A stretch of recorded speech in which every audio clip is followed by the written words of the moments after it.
आज हम बनाएंगे बिना अंडे का ऑमलेट। तो उसके लिए हमने सोक्ड दाल लिया और इसको ग्राइंड किया। घर में जितनी भी वेजिस थी सबको हमने चॉप कर लिया। अब इनको हमने इसमें मिक्स कर लिया और दाल डाली थोड़ी सी। अब जाएगा इसमें नमक, मिर्ची और जाएगा जीरा और जाएगी कसूरी मेथी। इसको हम मिक्स करके बैटर रेडी करेंगे। बैटर रेडी है। अब हमने तवे पर ऑयलिंग की और स्प्रेड कर दिया बैटर को और इस पर थोड़ी सी वेजिस डाली और डालेंगे थोड़ा सा ऑयल और ढक के इसको 2 से 4 मिनट के लिए हमने पकने दिया।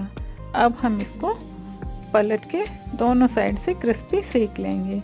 अब ये हमारा मूंगलेट रेडी है। इसको चटनी और सॉस के साथ सर्व करें और एंजॉय करें।